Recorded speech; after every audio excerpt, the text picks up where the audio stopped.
Estamos iniciando mais uma entrevista para a série de entrevistas aqui na Associação Brasileira de Imprensa, através da Comissão de Igualdade Étnico-Racial, da ABI. Hoje, conversando com a professora Vânia Penha Lopes, que é professora titular de Sociologia no Bloomfield College, em Nova Jersey, nos Estados Unidos, co-diretora do Seminário do Brasil na Universidade Columbia, em Nova York, e membro do Laboratório de Estudos Negros da Universidade Federal do Rio de Janeiro. Muito obrigado por essa entrevista, professora Vânia. É um prazer e vamos ter aí 50 minutos, uma hora, para falar do seu último lançamento literário sobre eleições presidenciais de Trump e Bolsonaro, Branquitude e Nação, e seus outros trabalhos envolvendo a situação da Universidade do Estado do Rio de Janeiro, a primeira a ter alunos cotistas. Vamos abordar também a sua atuação nas redes sociais, seu canal do YouTube, que a gente sempre acompanha. E como não poderia deixar de ser, professora Vânia, o esporte, mais precisamente o futebol, e em especial o Botafogo, a sua paixão. Seja bem-vinda, mais uma vez, nós agradecemos. Obrigada, Marcos, obrigada, Luiz Paulo, pela honra de estar aqui falando com vocês nessa semana tão importante, né? Semana de Consciência Negra, na verdade, mês da Consciência Negra no Brasil, novembro. Beleza. Luiz, mais uma vez estamos aí, né? Vamos fazer essa entrevista apresentando a professora Vânia para muitos colegas aqui nossos da Associação Brasileira de Imprensa e podendo levar a palavra dela também através da ABI TV, né? Com esse importante recorte da luta antirracista. Está contigo, Luiz. Perfeito, professora. Prazer, muito bem-vinda. É enorme prazer mesmo, porque as suas especialidades, elas nos possibilitam a gente entender um pouco mais de complexidade, na complexidade que é a questão da presença negra hoje no mundo, né? Nos seus mais variados espectros, vamos dizer assim. E eu queria fazer uma primeira conversa para a gente conhecer um pouco de você, um pouco da sua trajetória histórica, né, de como chegou nos Estados Unidos, porque é a partir dos Estados Unidos que nós estamos conversando, olhando o Brasil hoje. Então, gostaria muito que você começasse por aí, contasse um pouco de você para o nosso público aqui, para a nossa audiência. Bom, vou tentar resumir, né? Resumido. Eu nasci na Penha, né, no Rio, morei até os 8 anos na Penha, na casa do vovô, seu Antônio Penha, né? Nada a ver, né? Pura coincidência, o sobrenome, e uma pessoa extremamente inspiradora para mim, porque ele era filho de uma ex-escrava, né, escravizada, e uma pessoa com muito pouca formação, pouca instrução formal, mas de uma lucidez incrível, né? Nos anos 20, ele já decidiu que as filhas dele iam trabalhar, iam ser autossuficientes, né? E todas três seguiram isso. Ele amava os livros, então ele era servente numa escola, levava livros para casa. Eu me orgulho de ter um dos volumes do censo de 1920 em casa, porque estava lá. Ele foi a pessoa que me introduziu à ginástica, porque o vovô acordava de manhã cedo para fazer ginástica no rádio. Aí como eu adorava o vovô, eu acordava também, fazer a ginástica com ele pelo rádio, e as pessoas da geração anterior, bem anterior à minha, falavam, as crianças do bairro, que ele pegava todo mundo e botava para correr em volta das árvores. O quintal era muito grande, cheio de árvores frutíferas, e ele passou esse amor pelos livros, para a mamãe, que construiu uma biblioteca para minha irmã, tenho uma irmã mais velha, para minha irmã e para mim, de modo que para mim foi muito fácil, relativamente falando, estudar, e desde pequenininha eu dizia que eu ia ser, eu lembro disso, as pessoas perguntando, né? Eu tinha 5 anos, o que você vai ser quando crescer? E eu dizia sempre nessa ordem, cientista, professora de inglês e escritora. E eu sou todos três, né? Eu sou cientista social, embora, né, por influência do papai era técnico de telecomunicação na Agência Nacional, então ele comprava livrinho de física, essas coisas para a gente. Então, eu adorava o papai. Então, eu vou estudar física, mas aos 14 anos eu descobri que existia uma coisa chamada antropologia, que se podia estudar raça, e eu nunca desviei, né, dessa trajetória de cientista social, né? Eu tenho formado em ciências sociais e eu tenho mestrado em antropologia e doutorado em sociologia. E assim, eu comecei a escrever com 8 anos, né? Eu escrevi um poema aos 8 anos, cujo título era O Tempo Passou e Eu Não Vi Passar. Eu não sei de onde saiu isso, né? Eu devo ter uma alma muito velha, né? Porque com 8 anos eu já estava preocupada com o tempo, com a passagem do tempo, né? A pequena Marcel Proust. E assim, e sempre também tive a minha família, como eu falei, né, como a gente tinha muitos livros, um dos livros que a gente tinha era a coleção dos contos de Andersen, que eu achava fascinante. Eu li todos eles em português quando era criança. Aqui nos Estados Unidos eu comprei todos eles em inglês, eu li também. E eu fico pensando hoje em dia, né, uma menina negra na Penha lendo sobre o inverno na Dinamarca, né? Então eu sempre tive uma visão muito assim, internacional, né? Muito interessada em um monte de coisa, né? E aí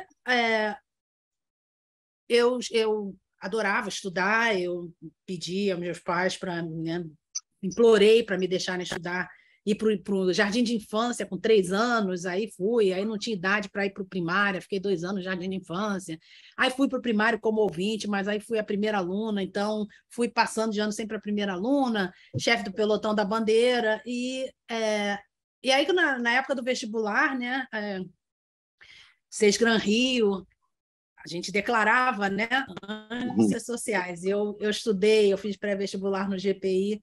Eu me lembro quando eu fui buscar os pontos, né? Naquela época não digital. Aí ele olhou para mim e falou: Você se inscreveu para quê? Medicina? Não. Engenharia? Não. Odonto? Eu me lembro disso. Não, ciências sociais. Ciências sociais, que desperdício, porque eu fiz pontos suficientes para passar para medicina na UFRJ, mas eu nunca tive o menor interesse em ver pessoas cortadas com sangue saindo e outras coisas, né? Outras substâncias. Então, é isso. E aí eu fiz faculdade, mas antes disso, com 10, 11 anos, todo mundo estava começando a ir para a Disneylândia, Disney World, para a Disney, né? Disney. Eu também queria ir para a Disney, meus amigos, meus colegas estavam indo, minhas colegas. Aí a mamãe falou, claro que a gente não tinha dinheiro para a Disney. Aí a mamãe falou, não, você não quer ir aos Estados Unidos agora porque você não sabe inglês, você não vai aproveitar, então você tem que estudar inglês e depois você vai fazer mestrado nos Estados Unidos. E aí eu fiquei com aquela ideia na cabeça, estudei inglês, né, ganhei prêmios, etc. E aí quando eu estava no 3º ano da faculdade, 2º, sei lá, 3º, apareceu esse concurso, né? Um amigo falou, a Enciclopédia Britânica está tendo um concurso nacional para eles vão dar bolsas para estudar no exterior. Aí eu concorri, eu fiz tinha que fazer uma monografia original. Eu fiz uma etnografia, né, da Irmandade de Santo Elesbão e Santa Efigênia, ali na Rua da Alfândega, no Rio, e ganhei, né? Tinha também uma entrevista, a parte final, uma entrevista com até com Imortais, com Antônio Wise. E aí eu ganhei, eu era a mais nova, né, de todos que ganharam a bolsa, e era uma bolsa de 1 ano. Então, a ideia era de eu vir por 1 ano, mas aí eu vim para a Universidade de Nova York e eles foram me dando bolsa, né? Bolsa para continuar. Aí eu fui continuando, até porque nos anos 80 não tinha muita... As ciências sociais, né, não eram muito... não tinha muitos lugares para se estudar. Aí eu fui ficando e, assim, eu digo, né, a vida aconteceu. E depois eu me formei e sempre trabalhei aqui. E não, só uma pergunta, Luiz, Marcos. Só porque falhou, importante, qual é o tema da sua monografia? É porque quando você falou sobre ela, falhou um pouquinho, não deu para entender bem quando você fez a monografia.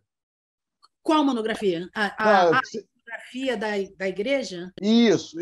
A igreja de Santo Elesbão e Santa Efigênia, na Rua da Alfândega, foi uma igreja, uma irmandade fundada por africanos e no século XVIII, se não me engano. E naquela época as irmandades católicas eram racialmente dadas. Então, tinha irmandades brancas, tinha irmandades mulatas, assim chamadas, tinha irmandade. E entre as irmandades negras, elas eram... tinha diferenças étnicas. Então, o que eu quis dizer o que eu quis demonstrar na minha etnografia é que, embora no Brasil o negro fosse visto como genérico, né? Porque nessa época, né, no começo dos anos 80, as pessoas, quando se falava em etnia, as pessoas, não, etnia é teuto brasileiro, né? São os alemães, é Oktoberfest, é a festa da cerveja, a festa da uva, é italiano, é não sei o quê, mas negro é negro. E eu ficava, por que negro é negro? Então, eu vi que inclusive, havia animosidades entre as diversas irmandades, porque elas tinham sido fundadas por escravizados de etnias diferentes. Então, esse meu interesse por raça, relações raciais e relações interétnicas é bem antigo. Sabe, uma coincidência. Nesse mesmo período, foi o período que alguns professores negros americanos, né, os brasilianistas que se falavam nessa época, estavam vindo para o Brasil, né, com muita força. Eu lembro do Michael Mitchell, o Michael Ranchard. Tem mais um que é francês. Oi? Michael Turner. Michael Turner, né? Ficaram famosos porque, né, interessante se você estava indo para lá e eles estavam vindo para cá. Né? E a pesquisa, é muito legal isso, muito interessante na sua história e o momento histórico também que isso aconteceu, né? Isso é relevante. Não, e já que você mencionou os Michaels, quando eu tinha, eu acho que 18 anos, eu e essa minha amiga de faculdade, somos amigas até hoje, a Sandra, a gente queria estudar nos Estados Unidos. Aí, mas vamos à Fundação Ford ver se eles têm bolsa, né? E aí fomos, aí conseguimos, né? As duas, assim, 18 aninhos. Falamos com o Michael Turner, que era o diretor da Ford no Rio na época. Sim. Aí ele falou, infelizmente, a Fundação Ford só dá bolsa para instituições, não dá bolsa para indivíduos. Então tá. Aí chega em 2003, eu estava em Nova York, eu assisti fui assistir a uma palestra de uma ex-ministra brasileira e quando abriu para perguntas, eu fiz a primeira pergunta. E as pessoas não sabiam se eu era brasileira ou americana, porque, né, eu falava o inglês tão bem, mas a paixão com que eu fiz a pergunta traía, né, a minha nacionalidade. Você é brasileira. E eu avistei na plateia o Michael Turner, só que, né, antes ele tinha um afro, né? Tinha um black. E aí, nessa altura, ele já estava, né, aqui, careca aqui, cabelo por trás, tudo. Aí eu olhei, aí eu fui falar para ele, né? Falei, olha, quando eu tinha 18 anos eu vim falar, eu fui à Fundação Ford falar com você, tudo você falou que, né, que não dava. E hoje em dia a Fundação Ford dá, né, bolsas para Dá indivíduos. bolsas individuais, sim. E ele falou, que bom, né? Que eu falei para ele, eu sou professora aqui nos Estados Unidos. Ele falou, que legal, né, que você conseguiu e nós ficamos muito amigos, e foi ele que deu a ideia de eu estudar ação afirmativa no Brasil. Infelizmente, ele já morreu, né? Mas eu tive o prazer de ir lá levar o livro para ele, né? Aqui, Olha, Michael. que legal, que legal. Olha, Legal. que bacana, É. bacana. Legal. Marcos, está contigo. Tá, eu acho até oportuno, então, Luiz, poder falar um pouquinho sobre esse livro, né, que a professora Vânia Penha Lopes discorre sobre ações afirmativas, principalmente no campo da Universidade do Estado do Rio de Janeiro, né, a nossa UERJ. Eu estou aqui com a página da professora e eu vou mostrar um pouco também desse livro. Onde é que está aqui? Espera aí, só um minuto. Deixa eu achar aqui, porque tem muita página aberta aqui. Eu estou procurando. Achei. Tá aqui. Ela está aqui. Eu já vou mostrar. Nós já vamos mostrar aqui para vocês. Esse é o livro que a professora está lançando agora. Mas não é sobre esse livro que nós vamos falar agora, não. É esse livro aqui, ó, né? Pioneiros cotistas na Universidade Brasileira. Especificamente sobre os cotistas da UERJ, né? É a primeira turma. Esse livro é de que ano, professora Vânia? Esse livro é de 2013 e a minha pesquisa é de 2006, 2007. Certo. O que despertou a sua atenção para essa pesquisa e o que a senhora destaca nesse trabalho? Bom, como eu disse, né, idos de 2002, eu queria voltar a estudar Brasil, porque a minha tese de doutorado foi sobre pais negros americanos, como eles lidavam com a paternidade, com a vida familiar, vida doméstica. E toda a pós-graduação eu estudei Estados Unidos, e aí eu comecei a querer voltar a estudar Brasil. Eu fui conversar com o Michael Turner. Ele falou, por que você não faz uma comparação entre Brasil, Estados Unidos e África do Sul? Ação afirmativa. Eu falei, como é que é? Brasil tem ação afirmativa? Né? Isso foi em 2002. Aí eu fui estudar ação afirmativa nos Estados Unidos, porque as pessoas diziam que as ações afirmativas, que o programa do Brasil era semelhante ao dos Estados Unidos, que não é. E aí eu comecei a publicar, a palestrar sobre o assunto, e aí eu notei, peraí, 2006 é quando eles se formam, né? A primeira turma se forma.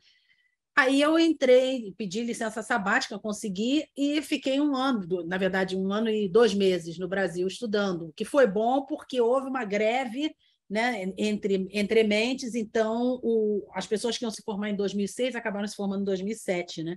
E eu fui à formatura até em 2007. E então eu sabia que eu queria estudar isso, mas o que me levou a estudar os formandos da UERJ, bom, primeiro que a UERJ foi pioneira, né, na introdução de cotas, e segundo, porque tudo que eu lia nos jornais, na internet, sobre cotas no Brasil, era muito polarizado, né? Aliás, o Brasil adora uma polarização. Era tudo polarizado, e então ficava um campo, né? Os que eram a favor das cotas, dizendo não funciona, porque funcionou no mundo todo, que a gente precisa, que é uma espécie de reparação, etc. E os contra, né? Não, mas isso é racismo, isso né? Quem pode dizer quem é negro no Brasil? Aí o movimento negro dizia, pergunta à polícia, a polícia sabe. E nessa coisa toda, eu pensei, né, meu espírito de antropóloga, né? Mas e os próprios cotistas? Eu não estou vendo muitos depoimentos deles, né? Como é que eles se sentem com relação a isso tudo, né? Então eu foquei neles, né? Assim, histórias de vida. E é uma amostra pequena, então eu complementei olhando os resultados da política na UERJ como um todo e também no resto do Brasil, em outras universidades que, com o tempo, tinham adotado essas políticas. E foi muito interessante, foi muito legal isso, porque deu uma chance de essas pessoas também, né, dos formandos, refletirem sobre como eles se viam, a identidade deles antes de entrar na UERJ, depois de entrar na UERJ. Eu estudei alunos da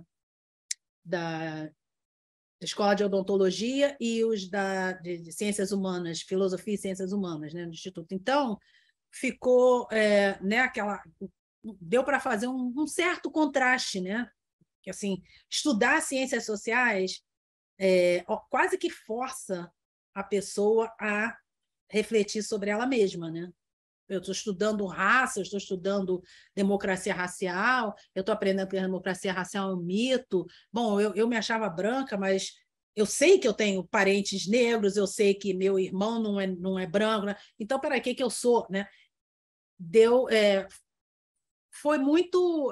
Eu me orgulho desse estudo por causa disso, de ter dado vozes a essas pessoas, de contarem para a gente, né, como foi o processo.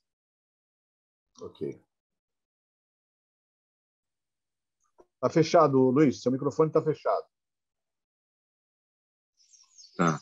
É interessante tudo isso que você está falando, porque nesse período dos anos 80, uma das discussões, além das questões do início das questões,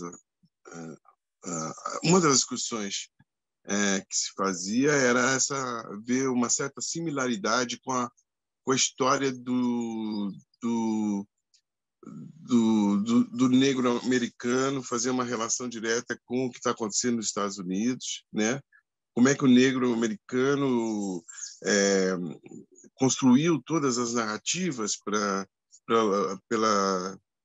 essa visão crítica da história, né, do período colonial e como se deu. E no Brasil, ao mesmo tempo que as cotas estão vindo, mas essa discussão do Brasil e Estados Unidos sempre ficou como um dos pedaços que você tinha obrigatoriamente de discutir, né? E como é que você lidou com isso nesse momento, né? Porque eram muitas demandas, né? Quer dizer, fazer uma pesquisa, início de um projeto de cotas, se desvincular da história americana, mas, ao mesmo tempo, perceber a história americana como uma história politicamente importante, né? Quando se fala num projeto, uma visão mais global da história. Então, eu queria saber como é que foi lidar com tudo isso, todos esses elementos, escrever um livro. Bom, escrever um livro porque eu sou escritora, né? Eu adoro escrever. Eu adoro escrever. Né? Eu acho que foi assim. Eu fiz isso aqui nesse livro, no primeiro, né? No Pioneiros, eu não tanto, né? Mas nesse aí que você está mostrando agora, no Confronting Affirmative Action in Brazil, que é uma tradução que eu mesma fiz do Pioneiros, né? Então, eles são irmãos. Peraí, eles são irmãos. Uhum. Esse é o mais velho, esse é o mais novo. Mas aí, assim, era importante para mim tentar publicar meu livro nos Estados Unidos, porque eu trabalho nos Estados Unidos. Claro, né? Claro. Mas eu levei muita porta na cara. As pessoas, não, porque é só sobre o Brasil. Uma editora falou isso, tinha que ser sobre toda a América Latina. O que tem a ver isso? Toda a América Latina tem todas elas têm essas políticas? Não. Segundo, todos os países? Não. Segundo, o contraste, como você falou, o contraste é Brasil e Estados Unidos. Esse é o contraste padrão, histórico, né? E então isso não se justifica. Então, o que eu fiz para esse livro foi... Eu tive um estalo, eu falei, eu tenho que demonstrar aos leitores, às leitoras dos Estados Unidos, por que esse livro, por que o Brasil é importante. E então eu escrevi uma introdução para esse livro, intitulada Por que o Brasil importa? a raça como espelho. Então, o que eu digo nessa introdução é que é muito antigo, desde fim do século XIX, começo do século XX, os negros americanos, tanto intelectuais quanto leigos, olhavam para o Brasil e achavam que o Brasil era o paraíso racial. Vamos para o Brasil. É uma democracia racial. Vamos para o Brasil, que lá não tem racismo.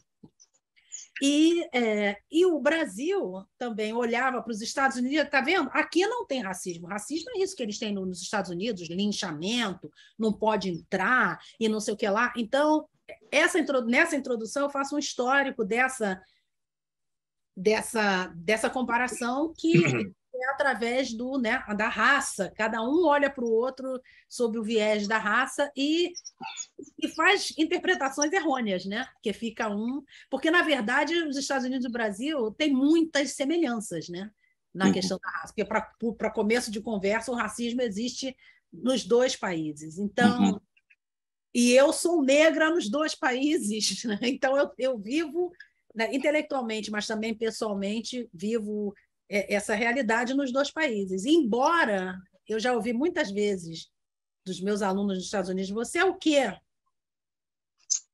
Quando eu estava me arrumando hoje para vir trabalhar, eu me olhei no espelho, eu era negra, né? Tá vendo que eu sou negra? Ah, mas você é brasileira. Aí eu falo, e desde quando brasileira é raça?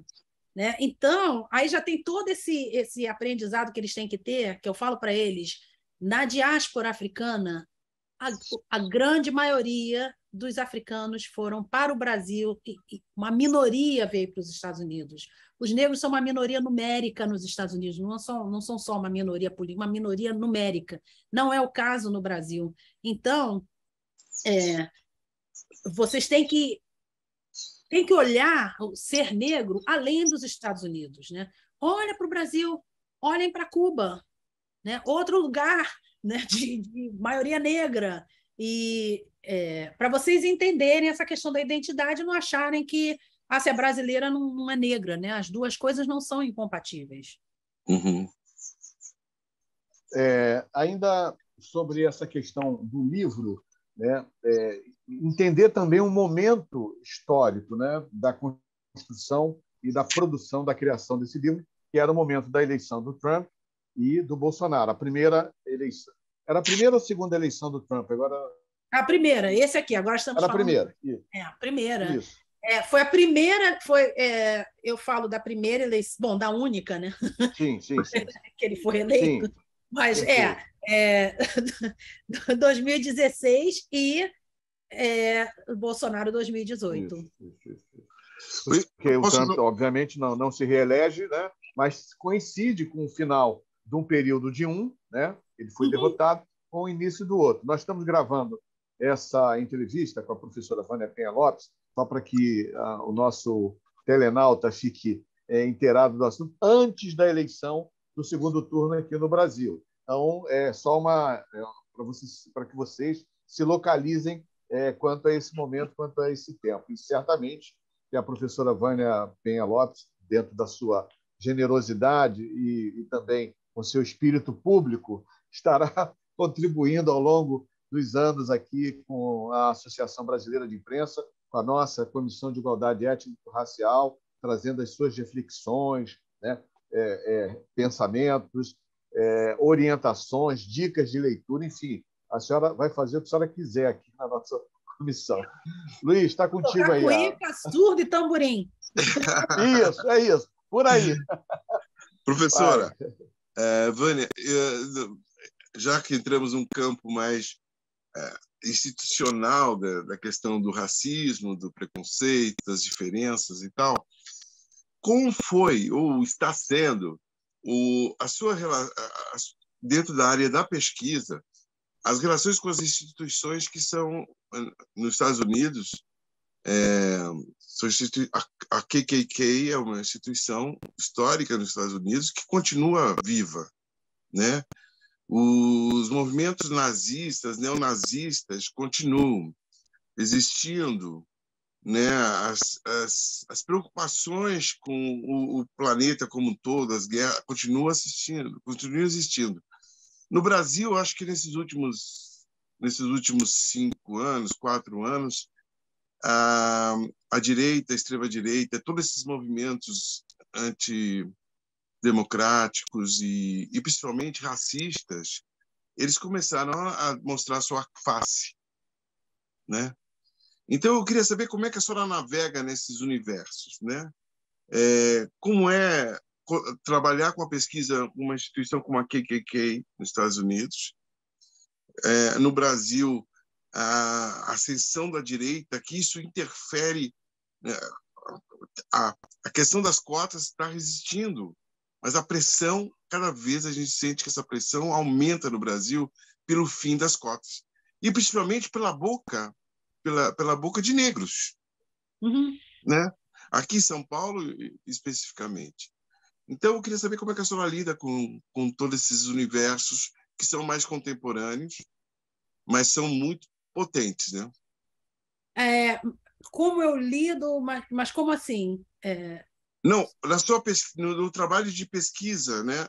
Como é que a senhora vem lidando ou está lidando com esses movimentos, né? Que, de alguma maneira, interfere na afirmação, né?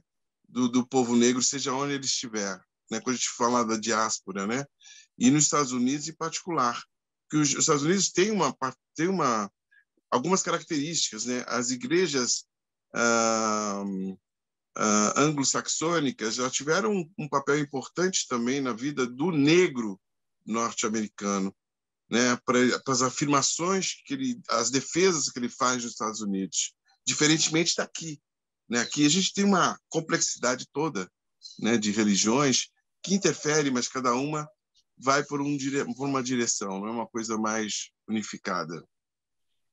Não sei se Bom, ficou claro. bom, eu vou, já que você tocou em igreja, né? Eu vou falar que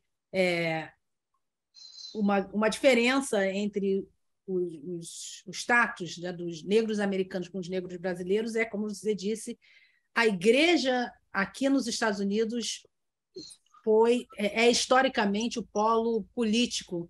Bom, é tudo, né? O polo político, é o polo cultural dos negros, porque os protestantes, os colonizadores, senhores de engenho protestantes, não permitiam que os escravizados praticassem suas religiões originais. E, ao contrário da igreja, a igreja católica é muito inteligente ao absorver outras culturas, fingir que não está vendo, né? Assim, eu penso na festa de São João, pular fogueira, que é uma coisa que eles pegaram das religiões pagãs, né? Entre aspas, que era aquela coisa de comemorar a noite mais longa do ano na Europa, né? no norte da Europa, eles pulavam a fogueira, e isso vira a fogueira de São João Batista, na Igreja Católica, né? Enquanto que os protestantes eram muito radicais, né? Não pode. Então, inclusive, os escravizados não podiam bater tambor. Então, eu falo nisso num dos meus vídeos, que os Estados Unidos são o único país da diáspora onde a música, a base da música não é a percussão, é o piano e são as cordas. Então, você vê, né, nas igrejas, eles se reuniam aos domingos para rezar, e eles tocavam piano, eles cantavam, criaram um gênero musical maravilhoso, e também recebiam o Espírito Santo, né? Porque vai naquele crescendo, aquela coisa, e aí vem as pessoas, se abraçam, não é? Que é muito parecido com receber santo. Mas ali também, como eles tinham o direito de se congregar aos domingos na igreja, dali também surgiram os movimentos políticos, né? Os movimentos sociais. Então, hoje em dia, em muito menor escala, né? Mas o movimento pelos direitos civis, né? A igreja foi fundamental. Foi fundamental. Foi fundamental. Aí, assim, a Ku Klux Klan, né? Você mencionou também, continua atuando, inclusive no estado de Nova York, né? Porque a cidade de Nova York é uma coisa, o estado de Nova York é outra. né? O estado de Nova Jersey é outro. E foi uma organização fundada por brancos pobres assim que terminou a Guerra de Secessão. Porque a Guerra de Secessão consolida, né, o fim da escravidão, e eles ficaram com medo de entrar em competição com os ex-escravizados, né? Porque agora eles podem entrar no mercado de trabalho assalariado, quando antes eles eram protegidos. Então é interessante porque essa organização foi criada por brancos pobres, mas que tinha o respaldo dos brancos de elite que queriam manter aquela situação de hierarquia racial, né? Uhum. Então, sempre foi, né? Era contra os negros, mas também contra todos que eles não consideravam brancos, né? Judeus, e também católicos, porque esse país, né, foi fundado pelos brancos anglo-saxônicos protestantes. Então, católico não é, né? Levou muito tempo para os católicos. Uhum. Né?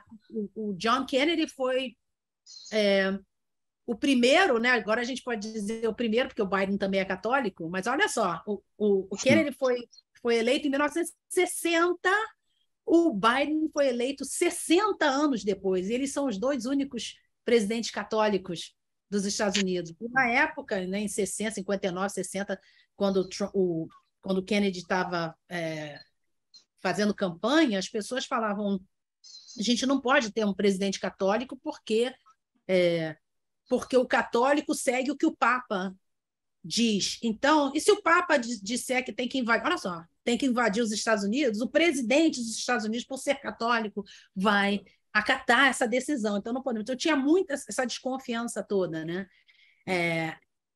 Quer dizer, com o tempo, essas outras minorias foram sendo mais bem recebidas pelos brancos dominantes, né? Os WASPs, brancos anglo-saxônicos protestantes. Então, isso é diferente do Brasil, né? Da situação. Professora, Luiz, eu queria só mudar um pouquinho, porque acho que a professora também tem um outro campo de observação importante para nós brasileiros, principalmente quando nós estamos falando de esporte. Majoritariamente, o brasileiro ele é ligado ao futebol. Nós vamos falar do seu Botafogo daqui a pouco. Calma. Vamos falar do Botafogo daqui a pouquinho. Mas antes de falar do Botafogo, eu queria trazer um pouco os seus artigos sobre o racismo no esporte, né? E você tem feito e mandado nas redes muito bem, com algumas reflexões. Eu queria compartilhar isso aqui com os nossos companheiros que estão assistindo agora. Naomi Osaka e Serena Williams, né? Tem aqui esse artigo de 11 de setembro de 2018, duas atletas negras, né? Mulheres, né? Com protagonismo num esporte, vamos colocar assim, até bem pouco tempo, né? Até recentemente, de branco, né? Da elite branca, praticado pelos brancos. Comenta um pouco esse artigo e como é que você associa também o seu campo de pesquisa, atuação, nessa área específica do esporte. Porque nem tudo é por causa do Botafogo, né? Não, isso são crônicas, né? Não são artigos. Porque, como eu falei, eu adoro escrever, então eu vejo uma coisa, eu ouço uma coisa, eu escrevo sobre isso, né? Então, essas crônicas eu acabei publicando é um e-book, né? Racismo lá e cá, aí eu publiquei em 2020, aí nesse ano eu republiquei como Entenda o Racismo nos Estados Unidos e no Brasil, mas são as mesmas crônicas, né? E a ideia é que como é que o racismo se mantém? Ele se mantém porque várias áreas da sociedade, que ele é suportado por várias áreas da sociedade, né? Então, é uma coisa assim, você pode tocar, não, mas você sabe... Como é que você sabe que tem racismo? Pela maneira como as pessoas se comportam em várias áreas da sociedade, né? É fácil falar, existe racismo no mercado de trabalho. Como é que a gente mede isso? Vendo né, índice de empregos, quem ganha mais, tudo isso demonstra que, né, que as relações não são de igualdade. E o esporte também é uma área muito importante da sociedade, né? Porque não é só lazer, um setor empregatício enorme, né? É uma área que gera uma renda imensa, e então a gente também pode ver que como as relações se dão ali. Então, essa matéria sobre a Naomi Osaka, porque eu adoro futebol, mas eu também assisto aos torneios de tênis, né? Então, houve essa... Em 2018, a Naomi Osaka ganhou, né? Ai, eu estou até tentando... Foi Wimbledon que ela ganhou, né? Foi o Wimbledon. E ela é a mãe dela é japonesa, o pai dela é haitiano, ela se considera afro-japonesa, e aí na final, né, a Serena Williams ficou irritada, ficou nervosa, achou que o juiz, que era até português, né, que ele estava sendo parcial, e ela jogou a raquete dela no chão e aquelas coisas, e depois, quando veio o prêmio, ela falou, né, não estou fazendo isso contra a Naomi Osaka, né? Ela cumprimentou, elogiou a Naomi Osaka, aquela coisa toda. Mas aí veio um cartunista australiano e fez essa charge em que a Naomi Osaka aparece loura, quando ela nunca foi loura de cabelo liso e magrinha, né? Quer dizer, ela é magrinha, né? Minhonzinha, mas... E a Serena Williams, que não é minhonzinha, né? Ele botou pulando de um jeito com aquela expressão praticamente símia, né? Uma coisa assim, bem caricatural do começo do século XX, né? Faziam caricatura de negros e completamente louca, né? Pulando e imensa, né? Ela pega quase a charge inteira. Então, eu escrevi sobre isso, como o tênis, que é um esporte, como você falou, Marcos, é um esporte de elite, né? Já houve outros campeões antes da Serena Williams, né? Sim. Arthur Ashe. Arthur Ashe, que é o nome do estado da West do Campeonato Americano, né?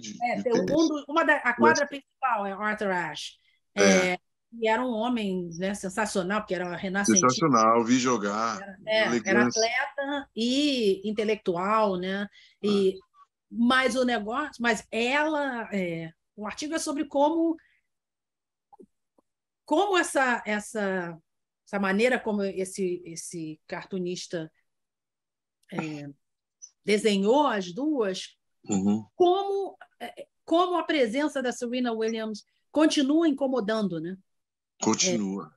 Porque ela foi retratada como se ela está pulando ali que nem uma louca, é como se, assim, implicitamente estivesse dizendo ela não pertence a esse mundo, né? Não é comportamento para esse mundo. Embora John McEnroe, nos anos 80, cansou de pular, se jogar no chão, jogar a raquete lá longe, xingar, mas é aquela coisa de não, como se diz, né? Você não pertence aqui, né? Sim. Não é o seu lugar de pertencimento, né? Então, mas o esporte nos Estados Unidos é engraçado. Os maiores atletas, né? Quando se fala em basquete, então, são negros e você tem uma presença negra, mas a sensação de vingança, ela é muito no limite, sabe? Está acontecendo isso agora com essa atleta do basquete que está presa, né? 9 anos. Então, você vai vendo que tudo o histórico dela foi para o lixo, né? Ninguém fala mais disso, quer dizer, e ela estava tomando um remédio. Então, a visão de vingança é muito grande para o lado de fora também dos Estados Unidos, né? Com relação aos atletas americanos. E é interessante porque isso é outra coisa, né? Porque o esporte é uma área tão importante da sociedade, porque é um veículo de ascensão social, né? Então, econômica, né? Você falou sobre né, a maioria dos jogadores de basquete nos Estados Unidos serem negros, mas não era assim, né? Antigamente, a liga de basquete era muito mais branca e no começo do século XX a quantidade de jogadores judeus era muito grande. Sim. Então, a mesma coisa, né? No boxe, antes se viam mais brancos, depois o boxe passou a ser mais negro, muitos imigrantes latinos, porque é uma área de ascensão socioeconômica, né? Então, a partir do momento que a sociedade abre mais espaços em outras áreas para as pessoas, para os membros desses grupos ascenderem, a gente começa a ver menos pessoas daquele grupo nos esportes. Sim.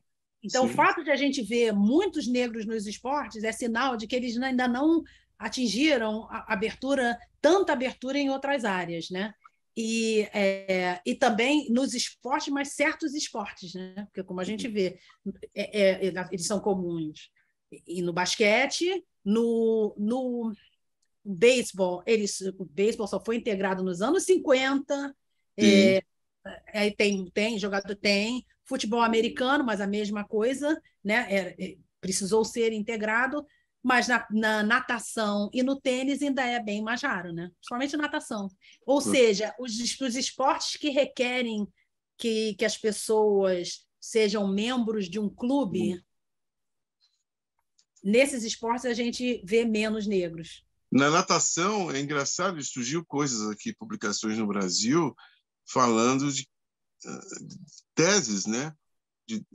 De por que os negros não se desenvolvem na natação. Aí tem aquelas coisas da eugenia, né? Os ossos são mais pesados, por isso que não tem tanta flutuabilidade. São umas coisas ridículas, né? Ridículas, né? Não tem o menor sentido, cara. Mas isso está presente. Claro, porque para correr, né, uma pessoa correr também não pode ser pesada, né? Porque aí você vê por que os quenianos se dão tão bem, né, nas maratonas, eles ganham tudo. Porque olha a estrutura deles, eles são longilíneos, eles isso, eles aquilo. Então, por que aquilo não serve para natação? Né? Não, mas antes da estrutura dos africanos, dos quenianos, eles diziam, não, porque lá na África eles correm dos leões. Isso que eles correm muito. Não é uma tese completamente espúria, né? Não tem nada a ver com genética, tem a ver com quanto a sociedade permite que essas pessoas pratiquem os esportes ou não. Certo. Luiz, deixa eu trazer mais uma exposição aqui da professora Vânia Penha Lopes com relação ao esporte, mais especificamente agora ao futebol e particularmente em relação ao Botafogo de Futebol e Regatas. Eu mostro isso aqui para vocês. Essa é a página da professora Vânia. Você vai achar várias fotos dela com momentos do Botafogo, mas essa aqui me chamou especial a atenção e isso mostra, né? É bem revelador, né? Do perfil da nossa entrevistada, né? Porque ser torcedora de futebol, né? Minha mãe todo mundo com isso tal. Agora, chegar a esse nível de detalhamento com relação aos personagens emblemáticos do seu clube, né?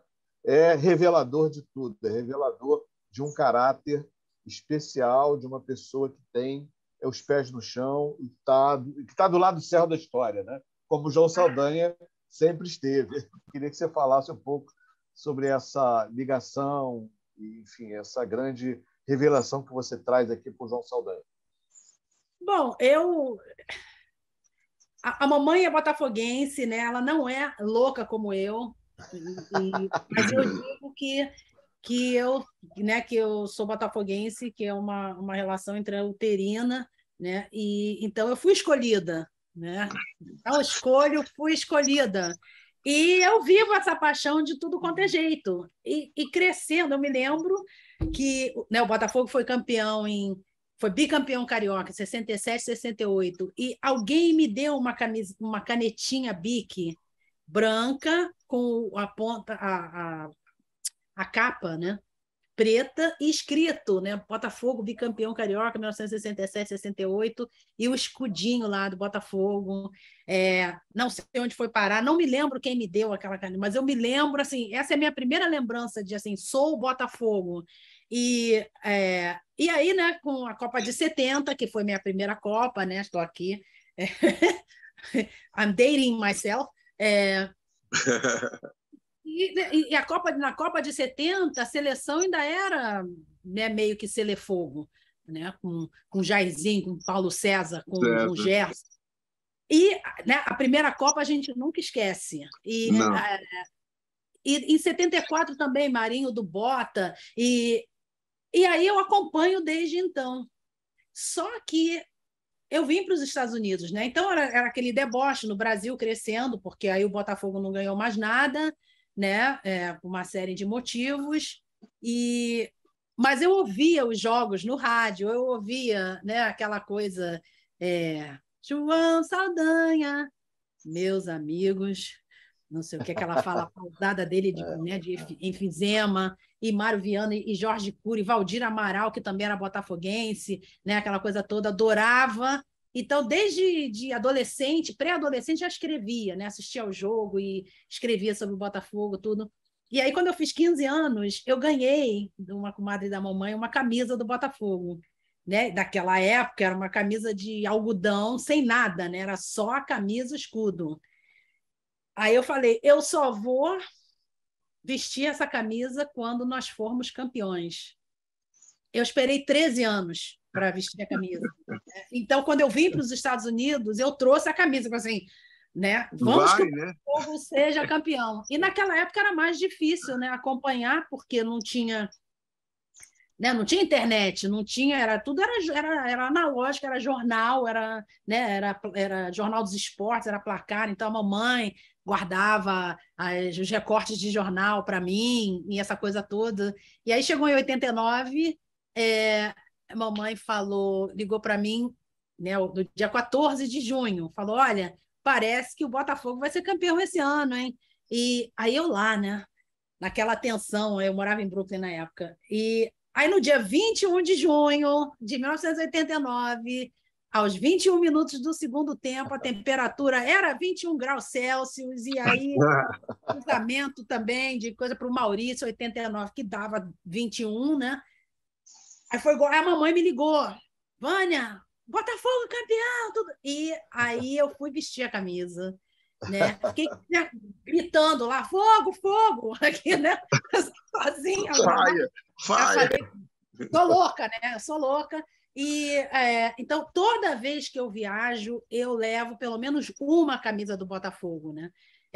Então eu falo, eu tenho foto em Berlim com a minha camiseta do Botafogo em homenagem ao Nilton Santos, aí eu botei eu e Nilton Santos aqui em Berlim. Eu tenho foto em Londres com a camisa do Botafogo, em Bogotá, em Paris, sabe? Eu sempre levo porque, vamos que... Primeiro que eu quero, né? Eu gosto de vestir, eu tenho nessa altura do campeonato, eu tenho acho que mais de 30 camisas. E, né, então, tenho que usar mesmo. Mas esse negócio da paixão, né? E aí a minha irmã gravou, né? Videocassete, 89, ela gravou o jogo. E aí mostrando, naquela época o Maracanã ainda tinha Geraldinos e Arquibaldos, e, poxa, vindo aquela gente, né, na geral, todo mundo chorando, então eu tenho que, né, me cuidar para não começar a chorar, porque eu assisti ao jogo chorando o tempo todo, né, aquela coisa, meu Deus! E então teve isso, teve em 95 também, quando nós fomos campeões nacionais pela última vez, né, brasileiros, que eu cheguei ao Brasil no dia da final com o Santos, né, aquele sábado, claro que tinha levado minha camisa, aí lá assisti, aí eu virei pé quente, olha, você é pé quente, você chegou no dia do jogo, não sei o que lá, e aí tudo bem, aí sempre assim, aí eu sou sócia torcedora, né, de carteirinha, né, eu vou ao jogo, vou aos jogos, e aí chegou em 2019 fez 30 anos, né? 8, 3, 11. 30 anos do Campeonato Carioca, que a gente, né, depois de 21 anos. E eu fui a General Severiano, que aí teve uma homenagem aos jogadores da época, ao técnico, que infelizmente já se foi, né, Valdir Espinosa, e Mendonça também já se foi. Ele nem estava lá no dia, porque estava doente, estava no hospital. Mas aí eu fui e levei minha camisa. A camisa que eu tinha ganhado quando eu tinha 15 anos. Aí eu fui, entrei lá na fila, porque sócio torcedora tinha prioridade. Aí entrei na fila, e aí eles assinaram minha camisa e eu tirei foto com todos eles. Aí eles viam a camisa e falaram: caramba, essa camisa, olha, essa camisa deve valer uma grana, porque não tem, né, não tem logotipo nenhum, não tem nada, é só a camisa. Eles lá assinando, eu tirando foto com o Maurício, sabe? Desse jeito. Já tirei Que foto com o legal. Jairzinho, e uma vez também eu e minha irmã andando assim no aterro. Aí, de repente, ela olha assim, tem esse senhor lá, alimentando os passarinhos. Aí ela falou: Newton Santos. Gente. Newton Santos. Ela falou: vai lá falar com ele. Ai, não, eu não quero atrapalhar, vai lá falar com ele. Aí eu fui já chorando. Já chorando, eu falei: desculpe lhe incomodar, mas é que eu sou Botafogo doente, está aqui falando com o maior lateral esquerdo de todos os tempos. Não, que isso, vem sempre assim, venho sempre aqui, sabe? Aí, super simpático, a gente não estava com máquina, com celular, com nada, não tiramos foto, mas são lembranças muito queridas para mim, né? Claro. Legal. Eu não sei qual é a graça de eu sou esse time, e não enlouquecer. Muito bom essas histórias. Tem outra, né, que ela não contou agora, mas ela contou nos bastidores, mas eu vou entregar. Eu sou Qual? jornalista, não posso guardar segredo. Ela corneta o técnico do Botafogo, ela manda mensagem para lá, diz que escalou errado. Olha só. Não, Luiz Castro, né? Quantas escalações a gente já teve, né, nesse campeonato? Pô, o Botafogo está ganhando de 2-0 do Fluminense. O Botafogo já fez 1-0. O Botafogo fez 2-0. Daqui a pouco o Fluminense empatou. Gente, sabe? Então, por que botou fulano? Por que não botou Beltrano? Então, o torcedor é isso, né? Tá certo. Muito bom. Luiz, nós já estamos entrando na reta final dessa conversa com a professora Vânia Penha Lopes, essa carioca torcedora do Botafogo, especialíssima. Conhecer assim uma pessoa que tem essas variações, né? Porque às vezes você conversa com a academia, né? A academia não se revela, né? Do ponto de vista, o ser humano não sai, né? Ou seja, tem uma barreira na frente e esse ser humano não, tem um muro na frente, né? E esse ser humano não aparece. Mas para a professora Vânia é o contrário.